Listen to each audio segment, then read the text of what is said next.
لو سألتك سؤال قلتلك ايه الحاجة اللي مش بتعرف تذاكرها في الانجليزي، هترد على طول وتقولي القواعد اللي عاملة أزمة لكل الطلبة، وكانت عاملالي أزمة أنا شخصيا. لو حابب تحل أزمة القواعد يبقى الفيديو ده علشانك.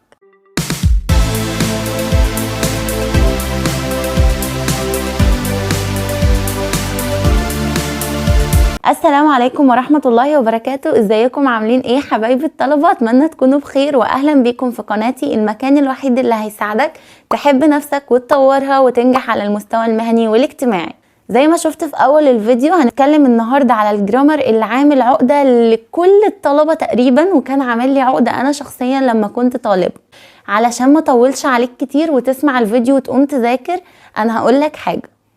ايام ما كنت في ثانوي انا كان عندي عقده في الجرامر ده، ما كنتش بفهمه حتى لو مين شرحهولي، وكنت دايما بحس اني ساعات حصه الجرامر كده ان انا مش عايزه اروح. طيب ايه اللي ساعدني احل العقده دي، وازاي اتحولت من عقده لدلوقتي مجال شغل وهو تدريس اللغه الانجليزيه؟ هقولك في الفيديو ده. اول حاجه هنتكلم على الغلطات اللي بتخلي الجرامر يتحول لعقده، وهي الحفظ. احنا دايما كنا بندخل نحفظ القاعده وبس. القاعدة بتتكون من هاف أو هاز زائد التصريف الثالث للفعل، وانت يا حرام مش عارف ايه هاف ايه هاز، مش عارف ايه اللي بيحصل ده. ما فهمت. وأسوأ حاجة حرفيا ممكن تعدي على أي حد بيدرس إن هو يحفظ حاجة من غير ما هو فاهمها. فأول حاجة ما تحاولش تحفظ الجرامر، زي ما بقولك كده ما تحفظ.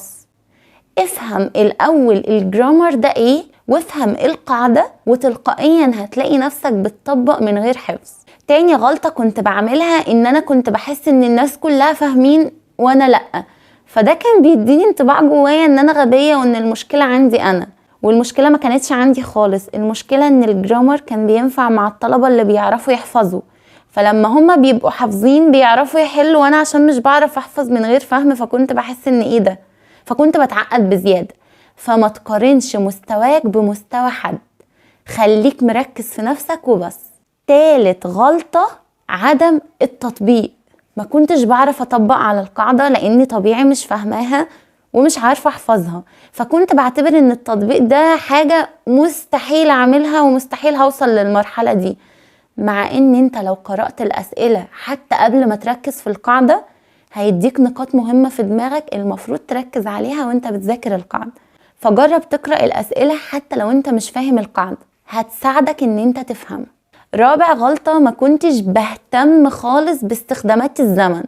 كنت بسمع كده استخدام الزمن اللي هو ايه ده، انا المفروض احفظ التكوين والاستخدام ده مش مهم، بس ده مش صح. استخدام الزمن هيعلمك توظفه داخل الجملة بطريقة صحيحة. ركز قوي على استخدام الزمن مش بالحفظ، بالتطبيق.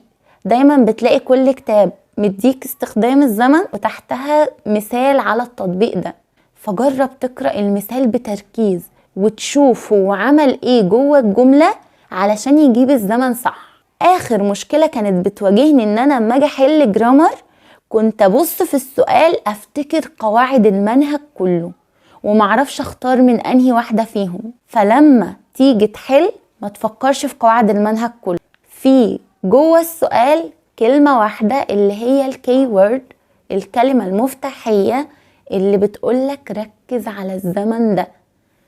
فده يخليك وانت بتذاكر تحفظ الكلمات المفتاحية بتاعت كل زمن، وأول ما تيجي تقرأ السؤال تدور على الكلمة اللي بتساعدك وتفكر في الزمن بتاعها وبس. مفيش سؤال بيجي إلا والإجابة موجودة جوه السؤال، بس انتي محتاجة تقرأي السؤال بتركيز. بس كده، دي شوية نصايح وشوية غلطات انا كنت بعملها وكانت معقداني في الجرامر، ولما جربت ان انا اعمل عكسها النتائج كانت فظيعة. لو عجبك الفيديو ما تنساش تعمل لايك واشتراك في القناة، وتسيب لي رأيك في التعليقات بالفيديوهات اللي حابب تشوفها بعد كده. اشوفكم الفيديو الجاي وبالتوفيق، مع السلامة.